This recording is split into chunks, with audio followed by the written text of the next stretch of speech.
En la clase de ayer habíamos entrado ya en las clasificaciones de los aerogeneradores en función a su potencia.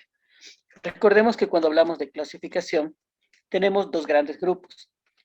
La clasificación de los aerogeneradores en base a la potencia y en función a sus características constructivas. En relación a sus características constructivas, teníamos dos grandes grupos: aerogeneradores de eje vertical y horizontal. Un poco entrando en algunas características de los aerogeneradores de eje vertical. En este punto recordemos que a nivel del dimensionamiento y todas las consideraciones para la selección del aerogenerador, estas están sujetas al análisis de aerogeneradores de eje horizontal. No obstante, cuando hablamos de aerogeneradores de eje vertical, su utilización principalmente radica en eólica, en microeólica. Estamos hablando de aerogeneradores muy pequeños, con potencias nominales que llegan hasta un máximo de, bueno, realmente llegan nominalmente hasta un máximo de unos 3 kilos, pero en el mercado, para eje vertical, encuentran hasta 1 kilovatio de potencia nominal instalada, siendo los dispositivos más populares entre un rango de 300 a 500 vatios. Como pueden ver, son dispositivos bastante pequeños. Las generalidades. Los aerogeneradores de eje vertical tienen varias consideraciones constructivas a favor. Por un lado, este tipo de dispositivos son inmunes a la turbulencia. ¿Qué quiere decir? Que al no tener una orientación al viento, es decir, el viento le llega de cualquier dirección, él va a operar. De igual manera, la calidad del viento no es un factor determinante, va a moverse. Otro elemento que debemos tener en consideración sobre los aerogeneradores de eje vertical es que estos normalmente requieren una energía adicional para poder romper la inercia. ¿Qué quiere decir eso? Para entrar en movimiento. Ese fue realmente uno de los factores para que los aerogeneradores prácticamente perdieran la batalla de escalamiento. Nos paramos por allá a finales de la década del 70 y tenemos los aerogeneradores modelo Darius. La mayoría son variaciones de este tipo de este modelo. El Darius se utilizaba o se estaba planteando su uso a nivel de gran escala. Estamos parando a finales de la década del 70. ¿Qué sucede? Este tipo de aerogenerador requiere una energía bastante considerable para romper la inercia. Cuando hablamos de aerogeneradores de gran envergadura, sí se hace un problema que toda la etapa de control, todo lo que es la etapa de generación eléctrica, descanse en la parte inferior del eje. Es decir, si podemos ver el cursor, este vendría siendo el eje vertical del aerogenerador. Y en la parte inferior, en esta sección, es donde descansan los acoples para la etapa de generación eléctrica. Como hablamos de dispositivos bastante pequeños, de potencias bastante reducidas, pues simplemente esto facilita su manipulación. Retiramos el eje, que no tiene unas dimensiones más allá de unos 50-60 centímetros de altura. Son fáciles de manipular y nos permite acceder a la etapa de generación. Ya cuando hablamos de aerogeneradores de eje vertical de gran envergadura, esto sí se volvió un problema y prácticamente hizo que perdiera la carrera para poder escalar. Cuando nos decimos escalar, quiere decir a su capacidad para maximizar su potencia. Un poco lo que habíamos mencionado, eh, permite su adaptación a cualquier dirección de potencia, a cualquier dirección de viento, perdón, a cualquier calidad de viento. ¿Qué pasa con los aerogeneradores de pequeñas dimensiones? Normalmente utilizan una pequeña celda solar fotovoltaica que les aporta la energía necesaria para romper la inercia, es decir, para empezar a moverse. Otro elemento favorable es, por ejemplo, que operan a bajas velocidades. Pueden ser colocados de manera que se pueda manipular.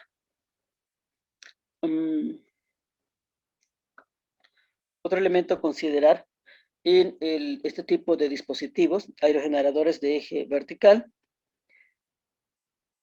es que ha tenido mucho, como habíamos dicho, su auge principalmente fue para implementaciones de microeólica.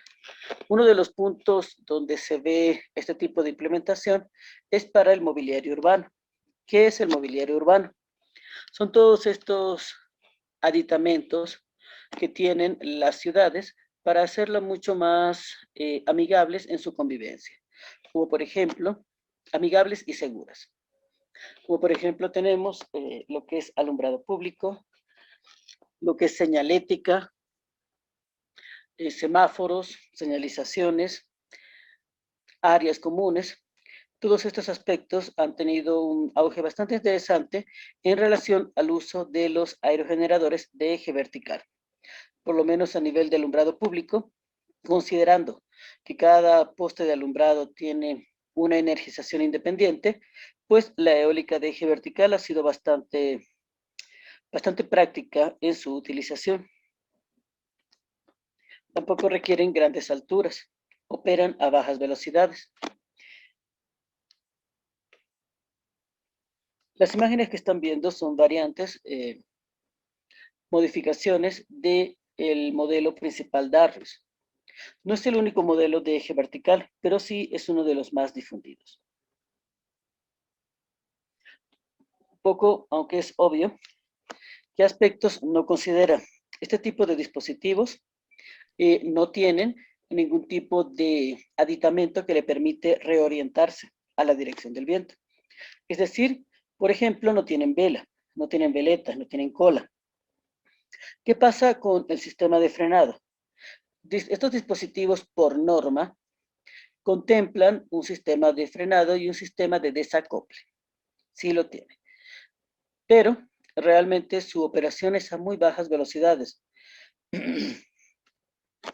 Por lo que es una etapa de protección, por lo menos el frenado mecánico o manual, y lo que nos permite es su manipulación.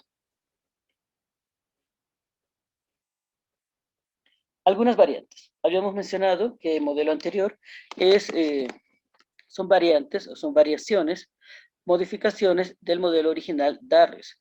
También tenemos el modelo Sabonis.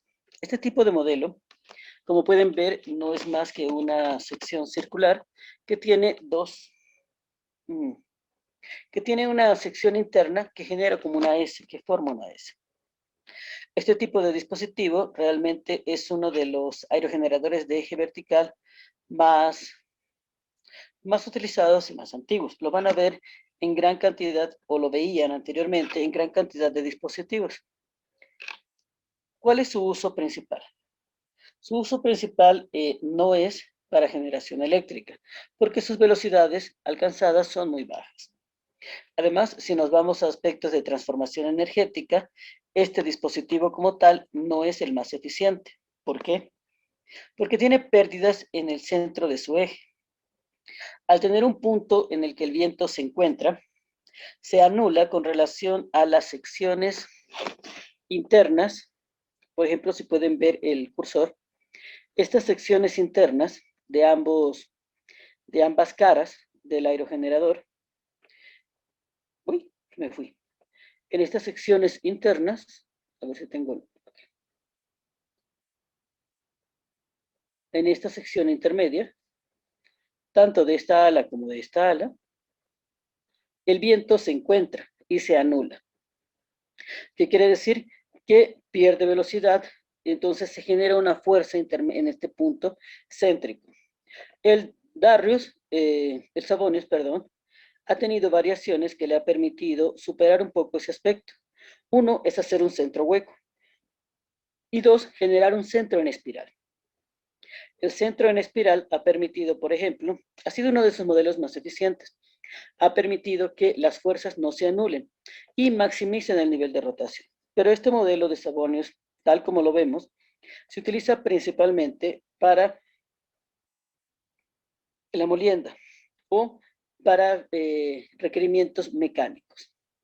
Recordemos que, y ese principio sí aplica para ambos aerogeneradores, bien sea de eje vertical o de horizontal, para la generación eléctrica no requerimos torque, requerimos velocidad, ganar velocidad.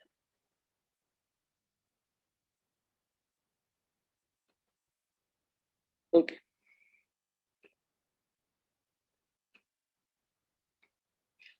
Un poco lo que habíamos mencionado.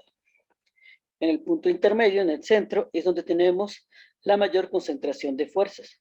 Y cuando dos fuerzas tenemos de igual magnitud, misma y direccionalidad y sentido opuestos, pues simplemente estas, al encontrarse en un mismo punto, se anulan entre sí.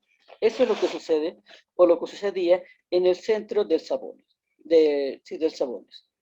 Muchas de sus fuerzas se encontraban y al ser diametralmente opuestas entre sí, estas se anulan.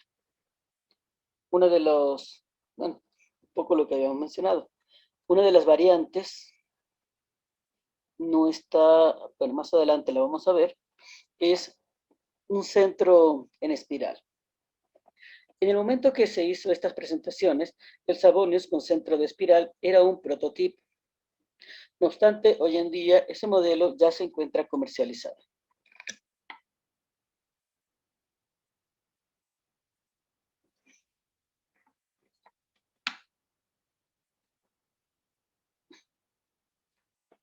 Hablando del... Este es el modelo original Darrius. El modelo original Darrius ha sufrido grandes modificaciones. Por ejemplo, este tenía simplemente dos aspas. Hoy en día el Darrius podemos verlo en mayor número de aspas. También tenemos variantes en las cuales se dan como un centro hueco o unas espirales de las mismas. Elementos a considerar. Este tipo de dispositivo. Esta imagen data de 1979, momento en el que ambos tipos de aerogeneradores estaban como en una especie de competencia de eficiencia a nivel de la generación. Como pueden ver, este tiene en la base todo lo que es la etapa de control de transmisión. La transmisión realmente no era vertical como tal. En el dispositivo de engranajes se va hacia una sección horizontal. ¿Para qué? Para evitar que sobre el generador eléctrico recaiga el peso o recaiga lo que sería la caja de engranaje. La caja de engranaje sí llega aquí y de ahí, de manera perpendicular, la transfiere la energía hacia lo que sería el generador eléctrico. Elementos en contra. Como pueden ver, este dispositivo de gran envergadura requería gran cantidad de energía para entrar en movimiento, es decir, para romper la inercia. Su configuración también exige la colocación de líneas de viento. Los dispositivos más pequeños, muy pequeños, estamos hablando que no alcanzan una altura mayor a unos 50-60 centímetros, no requieren estas variantes. Pero este dispositivo Darrius, de gran tamaño, para su implementación requería líneas de viento, lo que a su vez amplía el área de acción, el área necesaria para su instalación. Otro elemento importante es que cuando entra en movimiento genera un sufrimiento mecánico sobre la caja de engranajes, lo que reduce considerablemente el periodo de vida útil. Ahora bien, ¿existe alguna variante del aire generador de eje horizontal que haya o que pueda infligir sufrimiento mecánico sobre el eje? Sí. Adelantándome un poquito, bastante. La razón por la que tenemos aerogeneradores de 3 palas es justamente por eso. Recordando, haciendo un poco de recapitulación, no, vemos que el límite de Bert nos dice que no necesitamos un número inconmensurable de palas. Simplemente necesitamos generar un área transversal y que ésta gane velocidad. Con lo que pudiéramos decir, ok, pero yo puedo cumplir ese principio con una sola aspa. Sería más económico, que no es mentira, ¿no? Sería más económico. Pero ¿qué pasa? Cuando tenemos una única aspa, o cuando tenemos, bueno, sí, cuando tenemos una única aspa, el movimiento en rotación va a generar también un movimiento pendular. ¿Por qué? Porque no tenemos un punto de compensación. Y ese movimiento pendular, ese movimiento, al estar generando un círculo, una trayectoria circular el aspa, genera un excesivo sufrimiento mecánico al eje principal. Al eje principal me refiero a aquel que se encuentra en la parte posterior del buje, también llamado eje de baja velocidad. Entonces sí hay variantes donde el eje horizontal también inflige sufrimiento mecánico eh, al eje principal. Pero este tipo de aerogenerador Darrius de eje vertical tenía ese inconveniente, un sufrimiento mecánico excesivo que desgastaba la caja de transmisión, la caja reductora, y obviamente desgastaba un poco lo que es el eje en sí mismo. Aquí un poco una vista un poco más esquemática. Lo que mencionábamos, esta es la etapa del generador y esta es la etapa de la caja de transmisión o la caja reductora. Como pueden ver, no se encuentra él de manera vertical para evitar que se transfiera todo este peso, este sufrimiento mecánico. Este señor, al moverse, genera un movimiento en este plano. Y esto a su vez genera un movimiento del mismo plano, lo transfiere de este eje, lo que reduce el periodo de vida útil de la caja reductora.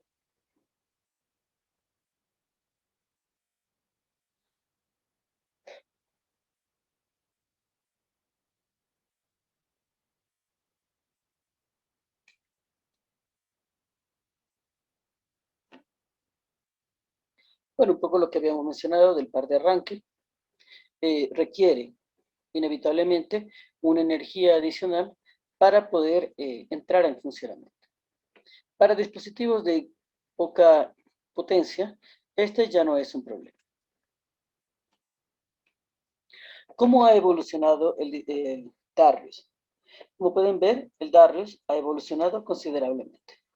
Aplica el mismo principio. Cuando tenemos múltiples palas, no vamos a ganar velocidad, vamos a ganar fuerza. Indistintamente si tenemos un aerogenerador de eje vertical o si tenemos un aerogenerador de eje horizontal. El número de palas me permite ganar fuerza, no me permite ganar velocidad. Aquí tenemos algunas variaciones del Darius. Mismo criterio. Y aquí tenemos una de las variaciones del Savonius. Como habíamos mencionado, este aerogenerador, en su momento, estamos hablando de hace unos 6 años, era un prototipo. Hoy en día este dispositivo se encuentra en operación en el mercado y disponible en el mercado. ¿Qué fue la variante? En consideración de que los vectores, al encontrarse uno frente al otro, en el centro del modelo del Savonius, se anulaban, pues una solución bastante simple y bastante adecuada fue generar un centro en espiral, en tal punto que se reduce considerablemente aquellos vectores que se vayan a anular. La gran parte del viento simplemente va a pasar hacia abajo y va a permitir un movimiento, va a maximizar el movimiento. Recordemos siempre que cuando hablamos de que los vectores se anulan entre sí, nos referimos al viento. El viento es una magnitud vectorial.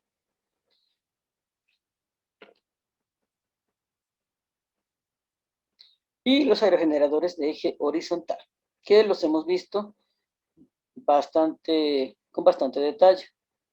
Consideraciones principales. Encarar el viento de manera frontal.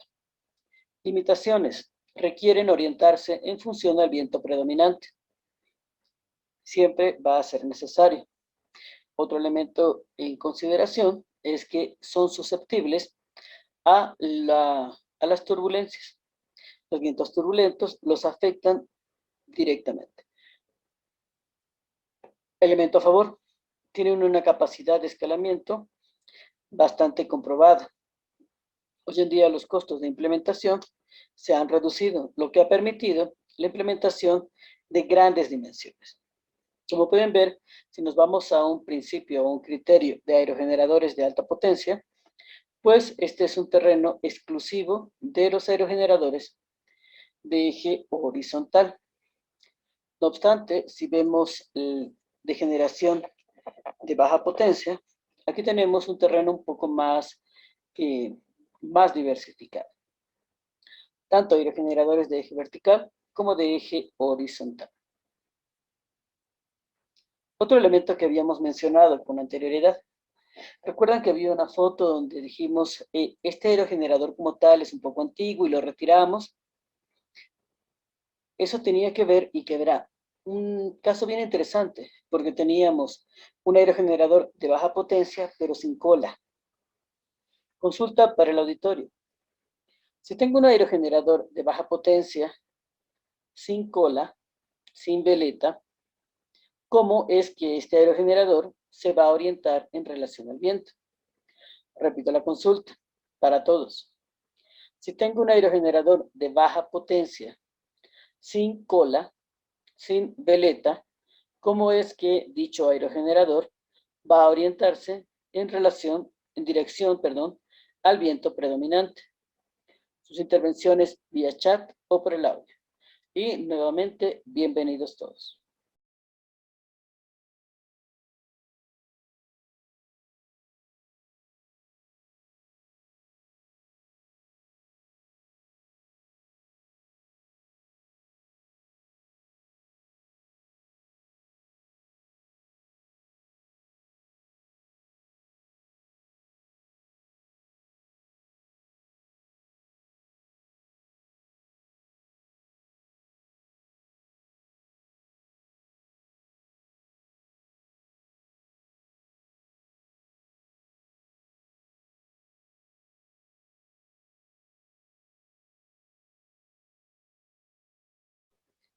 Repito la consulta, nuevamente, buenas noches a todos.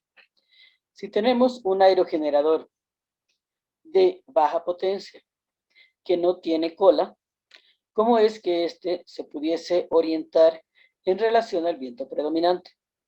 Sus respuestas vía chat o por el audio y por favor el día de hoy.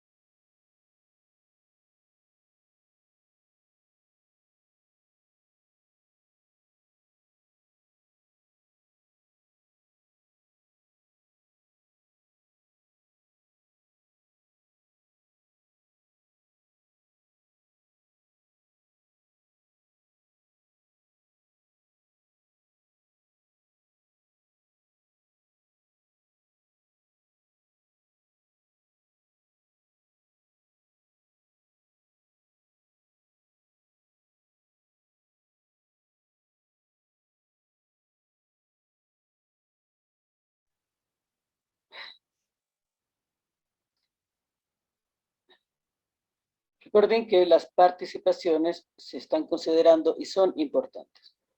Por favor, se les solicita participar. Un no sé es una participación y es bienvenida.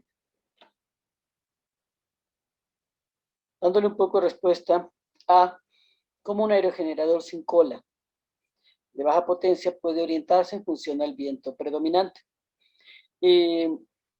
Principalmente, teníamos una clasificación en función de la manera en la cual el viento impacta en el aerogenerador. Si le da de manera frontal, estamos hablando de un aerogenerador a barlovento. Y si le da desde la parte posterior, es decir, golpea primero la góndola, esto es un aerogenerador de eje horizontal a sotavento. Este tipo de configuración a sotavento es la que permitía hacer una reorientación, es decir, Sin necesidad de veleta, el dispositivo se orientaba en función del viento predominante, pero el viento no le daba de manera frontal, sino desde atrás. ¿Qué pasa con ese tipo de configuración? Que es este que vemos en la imagen. En este tipo de aerogenerador, el viento da por detrás, pero permite reorientarse. Uno de los elementos cuestionables de esta configuración es que si se genera en esta sección intermedia de las aspas vientos turbulentos que llegaban a deteriorar. Le infligen un sufrimiento mecánico, infligen presión sobre el eje principal o el eje de baja velocidad. Este tipo de configuración actualmente ya no se utiliza.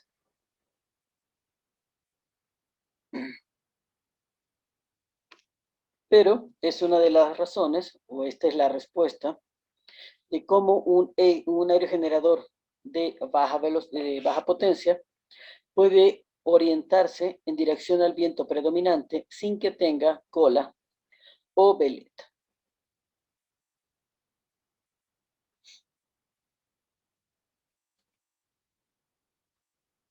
También tenemos una clasificación en función al número de palas. Recuerden que habíamos mencionado hace un momentito que no solamente la configuración de eje vertical Darrius es la única configuración que infligía un desgaste, un movimiento o un sufrimiento mecánico sobre el eje. Cuando hablamos de clasificación por el número de palas, tenemos, por ejemplo, una pala, 2, 3 y multipalas. 1, 2 y 3 es para generación de energía eléctrica. ¿Qué pasa con los aerogeneradores de una pala o de una aspa? Como pueden ver en la imagen, aparte de que se ven muy feos, no solamente se ven re feos, sino que en su movimiento circular, como no es compensado con otras palas de igual peso, se va generando un movimiento pendular en este punto y le transfiere un sufrimiento mecánico al eje. Pese a que si nos vamos al aprovechamiento energético, pues simplemente pudiese cumplirse con el principio del límite de verso. Pero esta configuración como tal tampoco se utiliza mucho, ya se ha dejado en desuso, porque acorta la vida útil de todo lo que sería el equipamiento que está en la góndola. Por cierto, la góndola se refiere a todos los elementos internos, lo que está dentro de esta sección. También tenemos aerogeneradores de 2 palas o bipalas. Hasta hace poco todavía en el mercado, y creo que aún existen, aerogeneradores de baja potencia, estamos hablando mini eólica de eje horizontal, aún se cuenta en el mercado con aerogeneradores de 2 palas. Elementos a favor, pues son más económicos. En vez de tener 3, simplemente se construyen 2. Elemento en contra. Por un lado, si vemos este tipo de aerogenerador, primero, estéticamente son bastante cuestionables. Y segundo, no es aún, cuando es una mejora sustancial del dispositivo de una pala, no obstante, este dispositivo como tal tampoco tiene el punto de equilibrio más estable. ¿Qué pasa con los aerogeneradores más conocidos? De 3 palas. Esta es la configuración más difundida, más utilizada para aerogeneradores de eje horizontal para generación de energía eléctrica. Como pueden ver, uno de sus puntos es que al momento de rotar mantienen un equilibrio y reducen considerablemente las vibraciones las vibraciones o movimientos que le puedan transferir al eje. ¿Y qué pasa con los aerogeneradores multipalas? Este tipo de aerogenerador que tiene más de 3 palas, n cantidad de palas, realmente es muy utilizado principalmente para extracción de agua el bombeo, para lo que es la molienda. Siguen utilizándose. Uno de los principales modelos, uno de los más difundidos, es el llamado modelo americano. Recordemos que para la transferencia, para la generación de energía eléctrica, no necesitamos ganar fuerza, necesitamos ganar velocidad. Este es uno de los principios fundamentales, por lo que los diseños de aerogeneradores o molinos de multipalas no son los más adecuados para la generación eléctrica. ¿Consultas en este punto?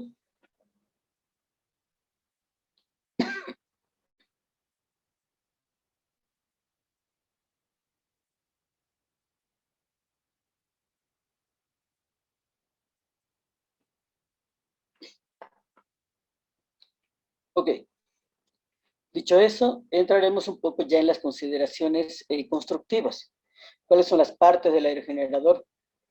Una descripción de cada uno de sus componentes, sus consideraciones técnicas. A nivel de etapas constructivas, hay diferencias sustanciales entre eje vertical y eje horizontal. Y como se percataron, también hay diferencias sustanciales entre alta potencia de eje horizontal y baja potencia de eje horizontal. Un poco ya entrando en las partes de un aerogenerador. Recordemos que esta estructura que vemos aplica para aerogeneradores de eje vertical. ¿Qué tenemos? Tenemos esta sección que es el rotor. El rotor está compuesto ¿por qué? Por las aspas y el buje. El buje es esta sección que permite la unión de las aspas. Variantes importantes. Cuando hablamos de eólica de eje horizontal de baja potencia, simplemente estas aspas, esta sección, perdón, permite un acople. Y dentro del buje tenemos el control por acople y desacople y el frenado. No tiene ningún tipo de control de la velocidad en función de la rotación de esta aspa.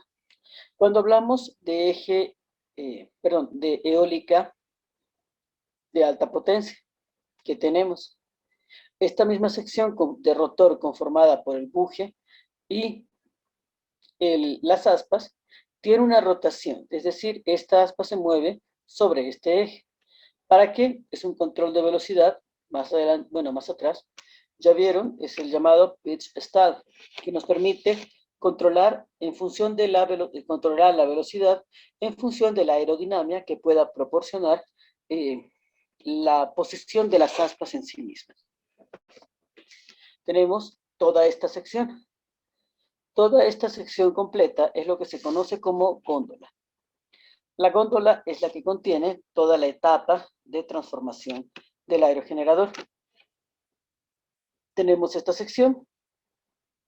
Como pueden ver, el eje tiene un eje de baja velocidad y de alta velocidad. ¿Qué lo diferencia? Lo diferencia esta sección intermedia, que es la caja reductora, la caja de engranajes, el multiplicador, creo que esos son los nombres, que no es más que la sección que nos permite ganar velocidad. Esta sección intermedia únicamente está para aerogeneradores de alta potencia.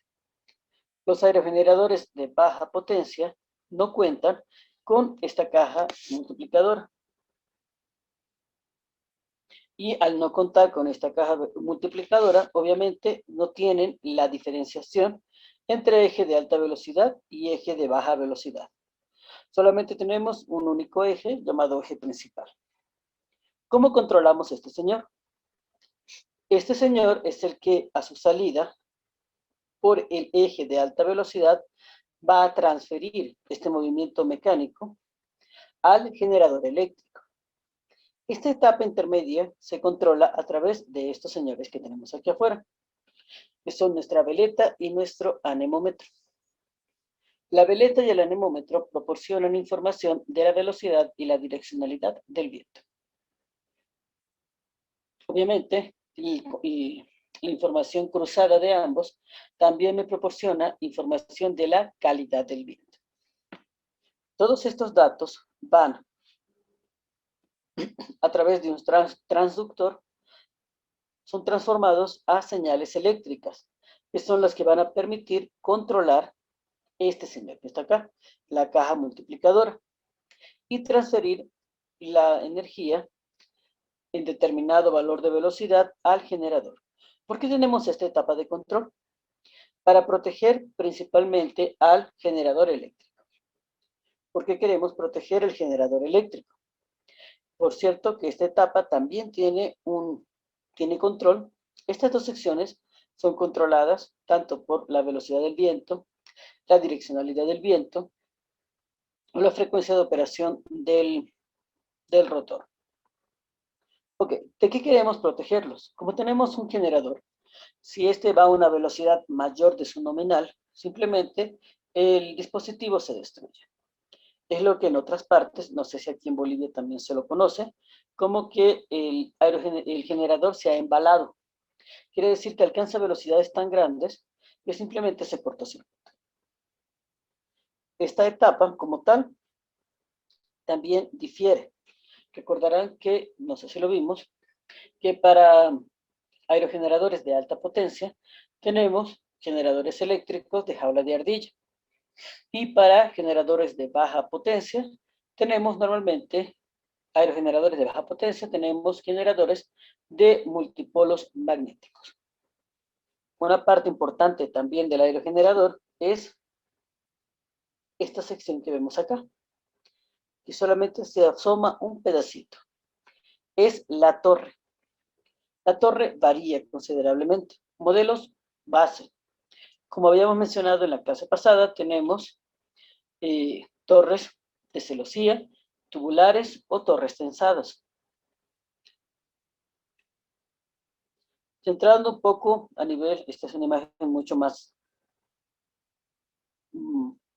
menos esquemática. Habíamos mencionado la góndola. ¿La góndola qué es? La góndola es esta sección. Bueno, está pésimo mi dibujo. Es todo esto. Esto que está acá es el rotor y esto que se da rayo es la góndola.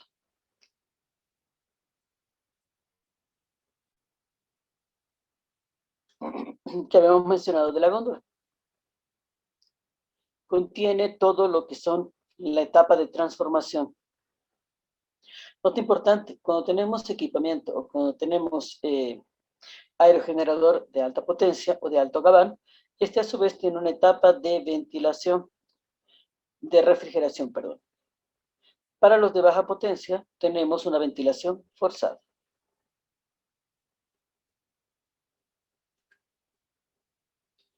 Un poco lo que habíamos mencionado, las palas del rotor. En la imagen podemos ver el rotor en sí mismo. En la configuración, obviamente, es un aerogenerador de alta potencia. Tenemos las aspas y tenemos el buje. Las aspas son estos elementos que permiten, es donde impacta realmente la energía, el viento con su energía cinética, y en estas secciones que se transforma a energía mecánica. Si pueden ver un poco la orientación de las aspas, no está totalmente frontal, tiene un ángulo de inclinación. Este ángulo de inclinación es producto de etapa de control contenida en el buje.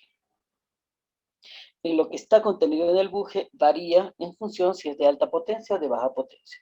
Para alta potencia tenemos el control de la posición de las aspas. Tenemos el sistema de frenado, tenemos el sistema de desacople. Para baja potencia únicamente hay etapa de frenado y desacople. El eje de baja velocidad. Aquí sí está marcadito. El eje de baja velocidad únicamente existe para aerogeneradores de alta potencia. Es la etapa que nos permite transferir este movimiento de las aspas hacia la caja reductora, si es, por ejemplo, un aerogenerador de alta potencia, o transferir directamente al generador eléctrico si es de baja potencia. El eje principal, como ven, tiene una sección intermedia. En esta sección es donde se incorpora el acople y el desacople. La caja multiplicadora, caja de engranajes o caja reductora. ¿Qué nos permite? Nos permite un control de la velocidad. Este dispositivo también está a su vez controlado por una serie de señales, las señales atmosféricas, para transferir la velocidad. ¿Qué pasa si la velocidad es muy grande? Pues también tiene una etapa intermedia. En esta sección podemos desacoplar. Más que todo, el aerogenerador tiene muchas etapas intermedias orientadas a protegerlo.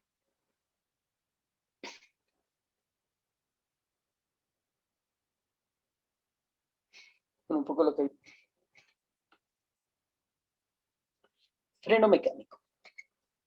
¿Para qué se utiliza?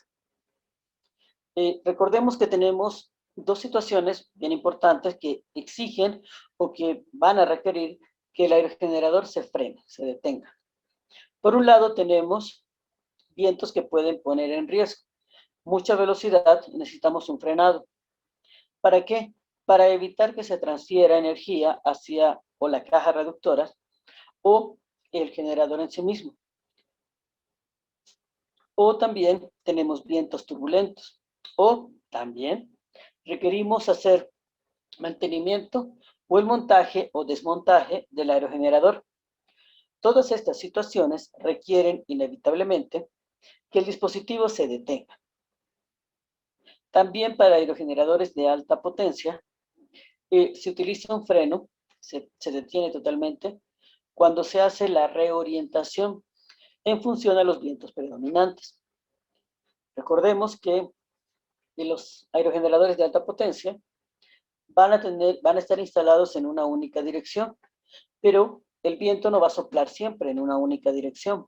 La dirección cambia. ¿Cambia en función de qué? Consulta para el auditorio. A razón de que los vientos cambian en su dirección. A razón de que los vientos cambian en su direccionalidad.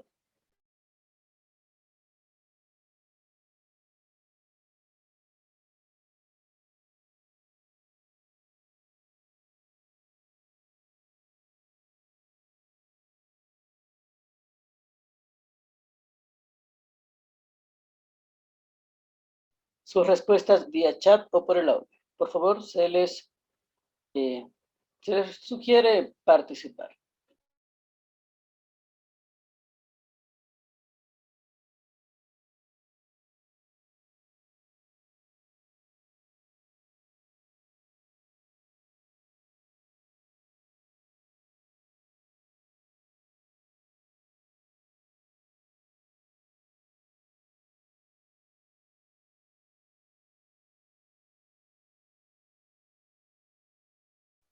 El compañero Rodolfo menciona por las diferentes zonas. ¿Alguien más?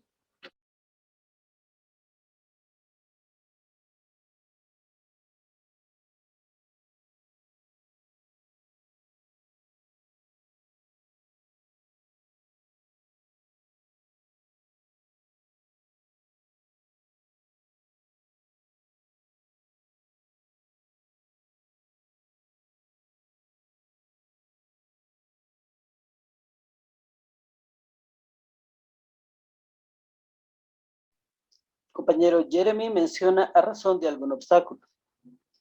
Muchísimas gracias a ambos por su participación. Cuando hablamos un poco del freno mecánico, nos referíamos a que para alta potencia había algunas razones que requerían frenar el aerogenerador para reorientarlo. ¿Por qué lo reorientaríamos?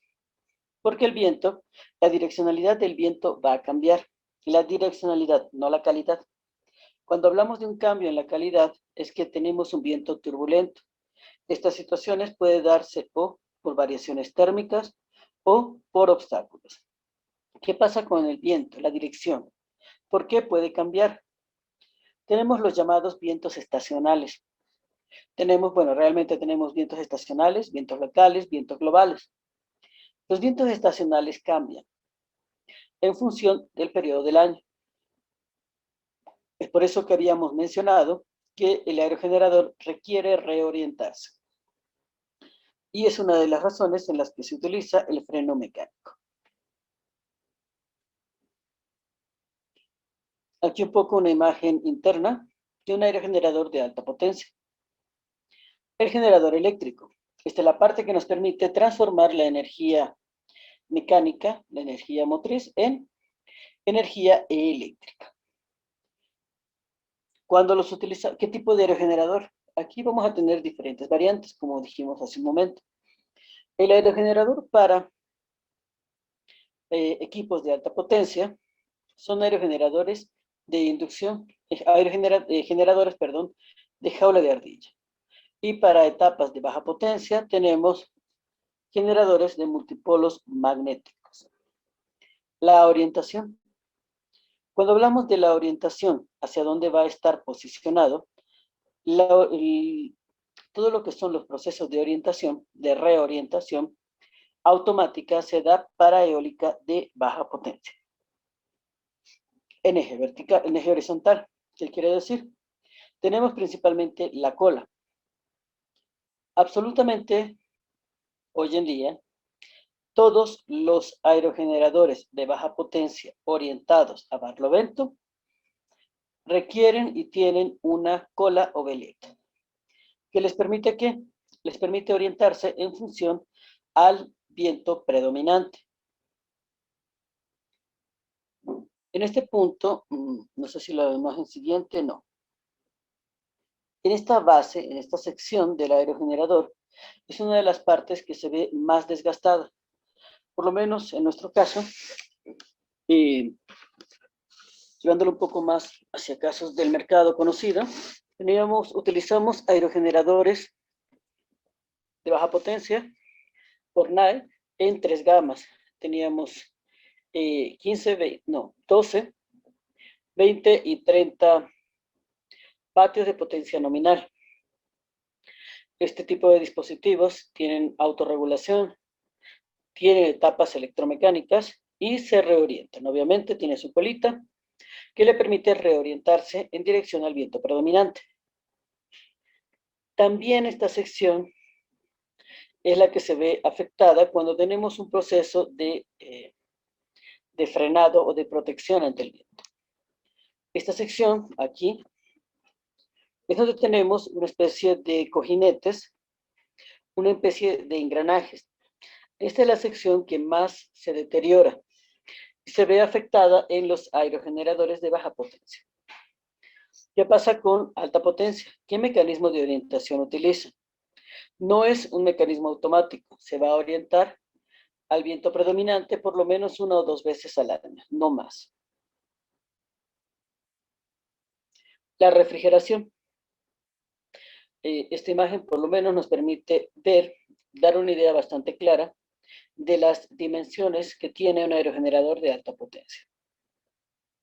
Cuando hablamos de la etapa de refrigeración, aquí también tenemos variantes.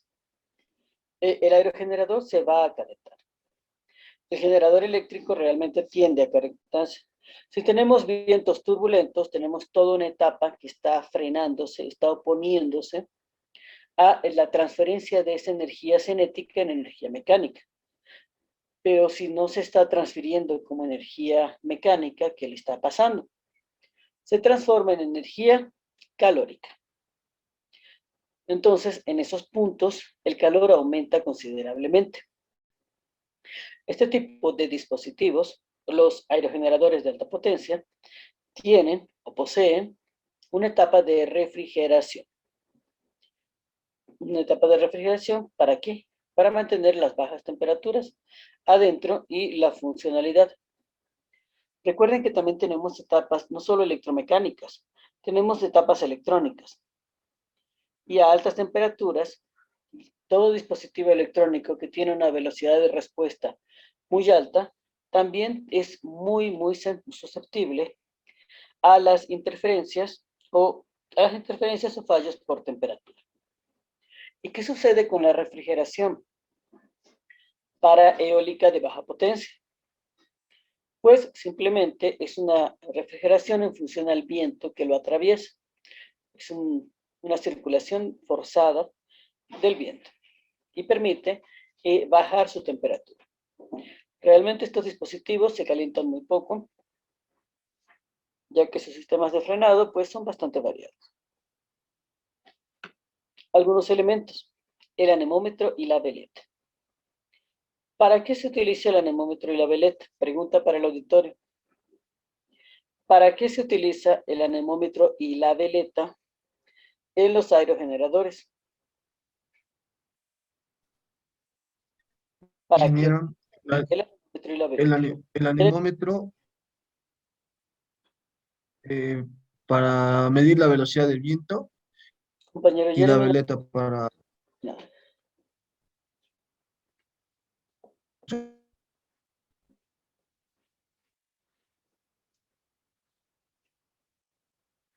Hola. Puede dar su participación vía chat, ya que lamentablemente por audio no se le está pudiendo escuchar.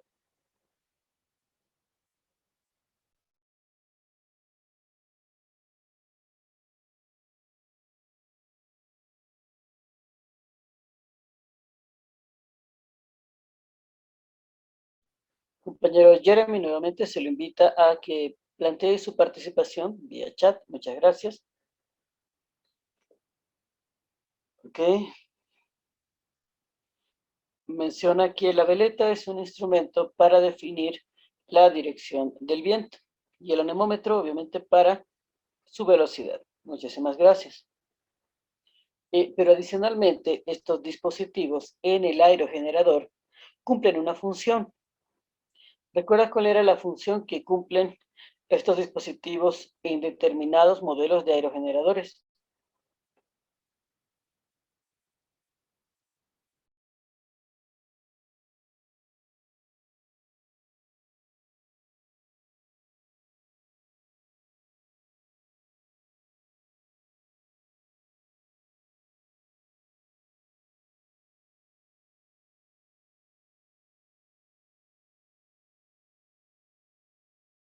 En particular, ¿cuál era la función que cumplen para aerogeneradores de alta potencia?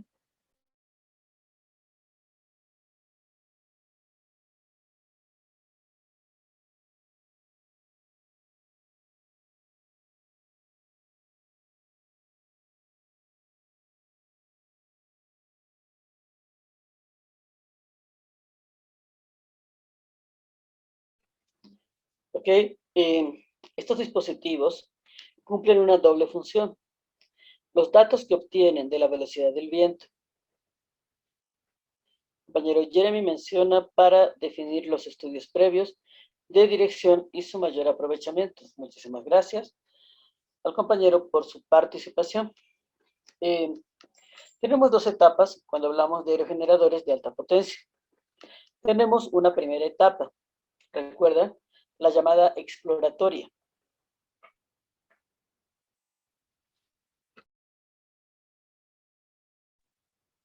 En esa etapa exploratoria, donde consideramos va a colocarse el aerogenerador, se colocan torres de medición que medimos muchos factores: velocidad del viento, dirección del viento, humedad presente, pluviometría, medimos radiación solar, temperatura, entre otros. Eso para determinar la factibilidad de la colocación del aerogenerador. Pero una vez que este ya funciona, ya existe, también utilizamos la veleta y el anemómetro. ¿Para qué? Recuerden que estos dispositivos nos permiten nos proporciona una información, velocidad del viento y dirección del viento. Y en conjunto nos proporcionan una información interesante que es calidad del viento. Esta información se transduce. ¿Qué significa transduce? No es que estoy hablando mal. Significa que se transforma estas señales en señales eléctricas. Estas señales eléctricas se incorporan a dos etapas. Uno, permite el control de la caja reductora. Y dos, permite el control del acople o desacople que pudiese manejarse en el generador eléctrico. Entonces, esa es una doble función que tiene el anemómetro y la veleta. De todas formas, muchísimas gracias a la participación del compañero.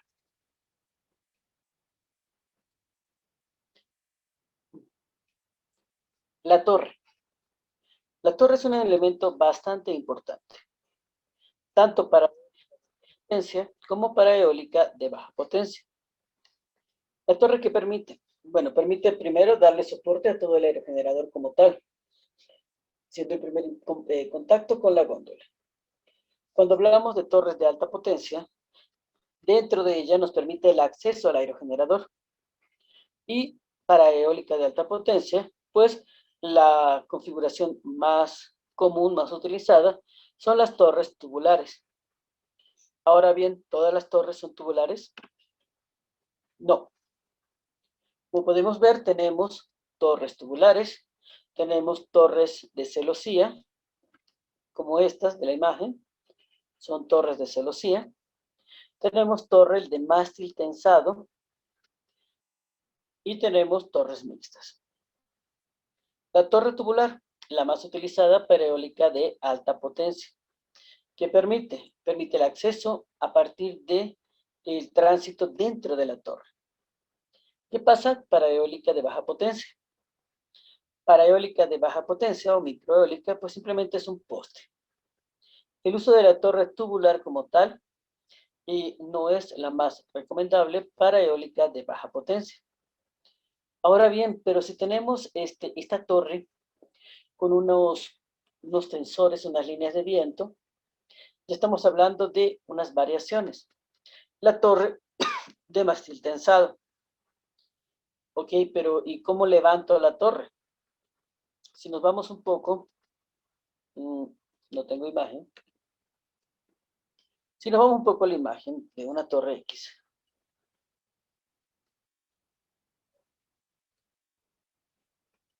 Bueno, por decir algo, en la base de esta torre está un dispositivo que permite como soltarla. Y esta va a descender. Esa es la llamada torre de mástil tensado.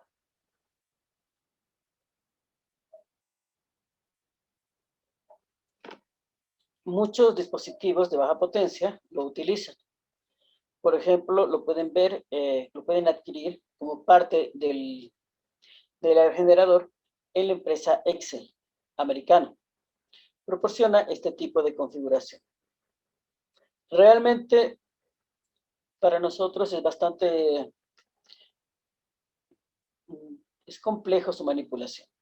Por un lado, si vas a hacer implementaciones en zonas de difícil acceso, cargar con un mástil es bastante complicado. Por otro lado, para su instalación, requieres como izar el mástil como tal. En su extremo va a estar colocado el aerogenerador. Eso quiere decir que necesitas una energía adicional para poder aplicar en el motor y el izado de lo que sería el mástil. Y necesitas el espacio suficiente para levantarlo o dejarlo caer tipo la torre. Son algunas de las desventajas. Realmente nosotros, más allá de algunas configuraciones que hicimos, es una de las torres que no utilizamos. ¿Qué pasa con la torre de celosía? Elemento a favor, bueno, elemento en contra es fea, como ella sola. Como pueden ver, si el dispositivo es eólica de alta potencia, el de la imagen son eólica de potencia media.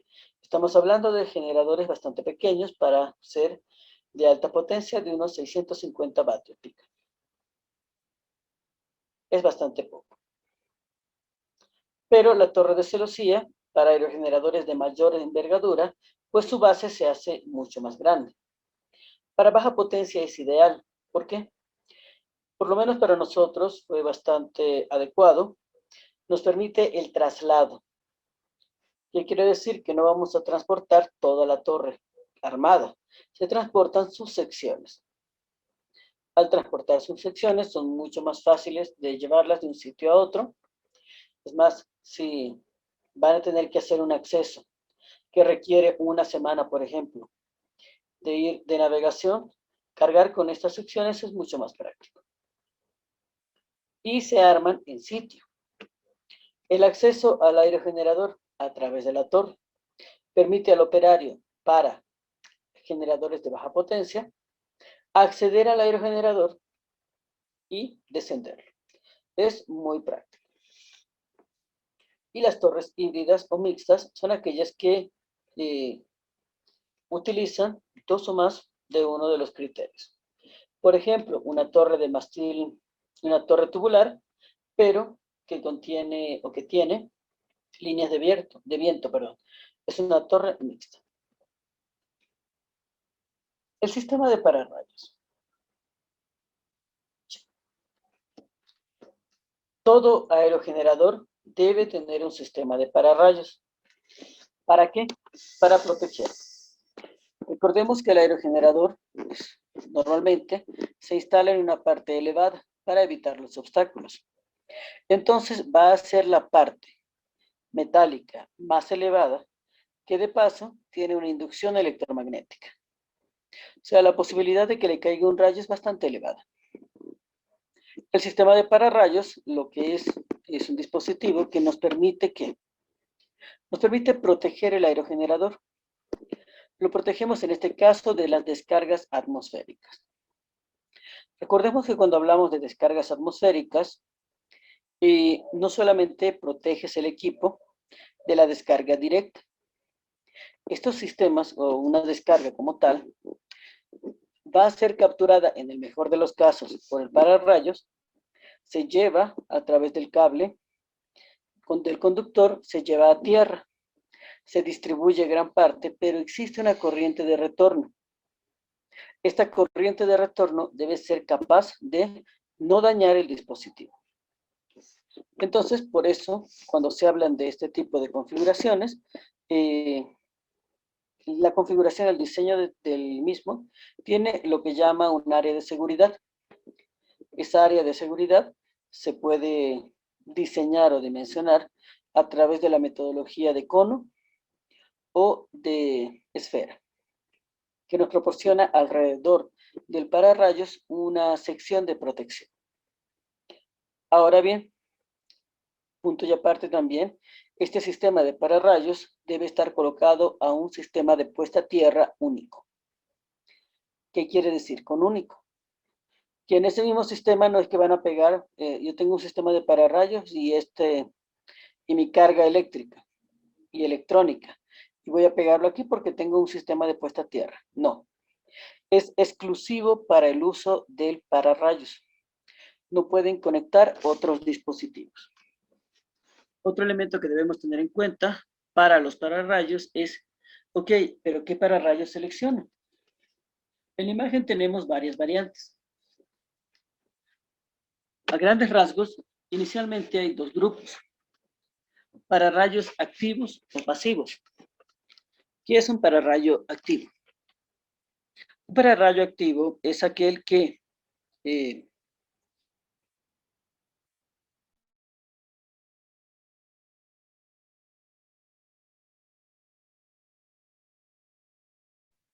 un pararrayos activo es aquel que genera, bien sea por una carga inherente propia, o bien sea porque se le ha introducido corriente eléctrica, genera un campo magnético. Bueno, sí, genera un campo magnético alrededor de la punta como tal. ¿Con qué intencionalidad?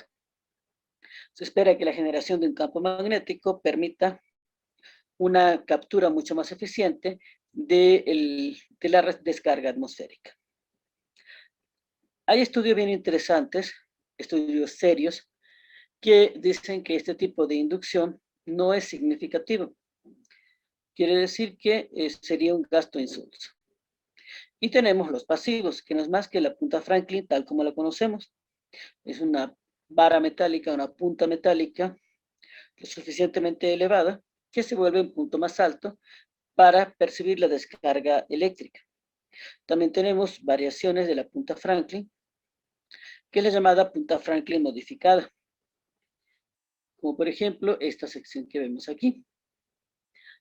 Normalmente este es uno de los modelos más utilizados y más difundidos. ¿Por qué? Porque nos permiten varias cositas. Uno, al ser la punta Franklin tal como es, nos permite capturar la energía eléctrica de una descarga atmosférica. Pero recordemos que la corriente este tipo de descargas tiene una corriente de retorno, que es la que normalmente achicharra el dispositivo que estás tratando de proteger. Entonces, ¿para qué me sirve la punta Franklin modificada? Me permite una sección de protección baja, donde si tengo una descarga, pues en esta área puede ser recapturada. Este es uno de los modelos más recomendados.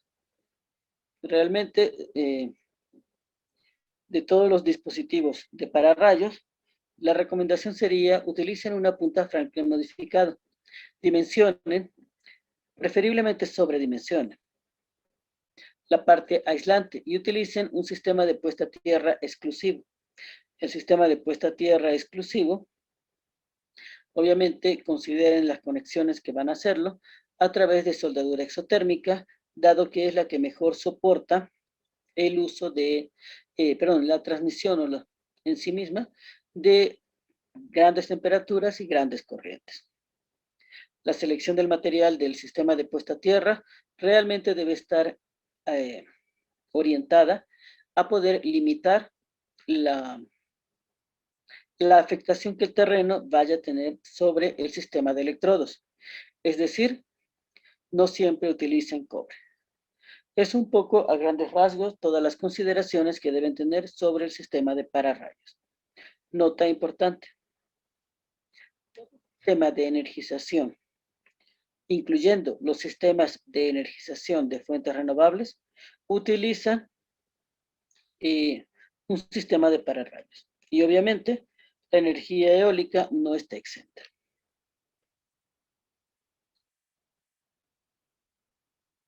El transformador. Para eólica de alta potencia, normalmente tenemos la etapa posterior que permite adecuar los niveles que están saliendo de él. ¿Qué pasa con la eólica de baja potencia? ¿Utiliza un transformador? Sí. Hay distintas configuraciones. Tenemos unas configuraciones, por ejemplo, que tenemos el aerogenerador, que está conectado a su vez a un transformador, que le permite llevarlo a valores adecuados al regulador. Y de ahí se introduce. Tenemos también reguladores que manejan determinados valores, principalmente cuando son de la misma marca. Por ejemplo, para no ir muy lejos, los aerogeneradores por NAI, su valor de salida está adecuado a los reguladores STECA y a los reguladores SMA. Claro que el SMA realmente es prohibitivo casi que con su precio. Son dispositivos muy costosos. El rotor. Un poco para hacernos una idea bastante clara de las dimensiones de un rotor, esta imagen se extrajo de la misma página que tenemos que hacía, ¿se acuerdan que mencionamos una página que hace instalaciones y mantenimiento de aerogeneradores de gran capacidad? Pues esta imagen se extrajo de su página. Están instalando un rotor. El rotor no es más que dos etapas: buje y palas. En el buje no es solamente una etapa de acople, tiene toda una sección de regulación y control. De igual manera las aspas. Cuando hablamos de las aspas, aquí hay mucha variación. Por ejemplo, para eólica de baja potencia, microeólica, mini eólica, las aspas comerciales son de una gran cantidad de materiales. Para no irnos muy lejos, Excel utiliza aspas de aluminio, son metálicas, son horrendas pero funcionan. Si nos vamos al fabricante Bornay, utiliza aspas de fibra de carbono. También tenemos fabricantes que utilizan fibra de vidrio, mucho más barato, pero un poquito más pesadas. Entonces, en ese sentido, hay una gran gama. ¿Qué pasa con los rotores o las palas para aerogeneradores de alta potencia? Ahí normalmente se utilizan fibra de carbono o se utilizan materiales de muy bajo peso, aleaciones de bajo peso. Aquí es importante destacar que cuando hablamos de rotores para eólica de muy alta potencia, si se destruye una de las aspas, pues se sustituye el juego completo, porque sí es importante el equilibrio. Es decir, está hecho de manera que prácticamente no tienen variaciones entre el peso del juego de las aspas. Esto para evitar transferir al eje del rotor unas vibraciones que pudiesen reducir el periodo de vida útil.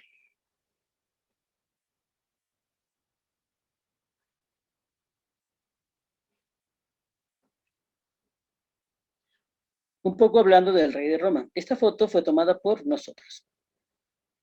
Cuando hablamos de ejes, de aerogeneradores de baja potencia. Este aerogenerador de la imagen es el Excel americano. Elemento a favor, bastante económico con relación a otros exponentes del mercado.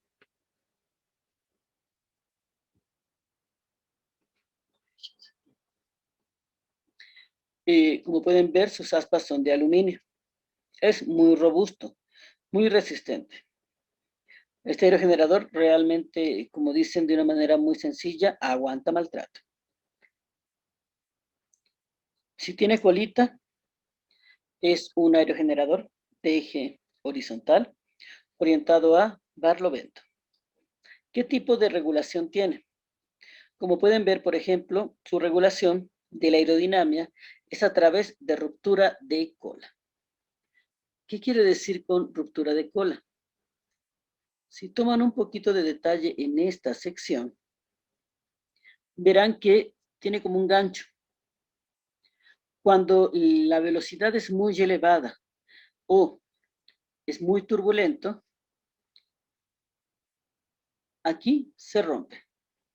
No es que se rompe y cae la cola al piso, simplemente se pliega, o sea, empieza a pendular y ¡pac! Se dobla. ¿Qué va a pasar con eso? Entonces no puede orientarse.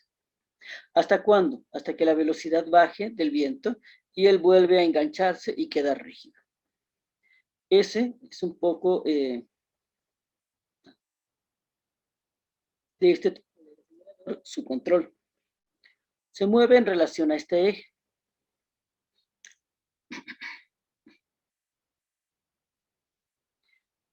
Esta sección que ven acá, esta es una torre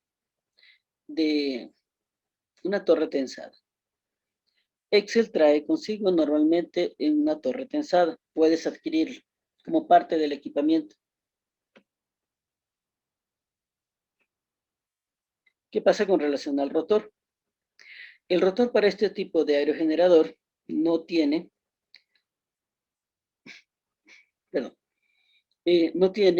ningún dispositivo de control adicional a un acople o desacople. Es decir, tengo un sistema de frenado. Dicho esto, si no tenemos ninguna consulta, muchísimas gracias por su participación y muy feliz noche a todos.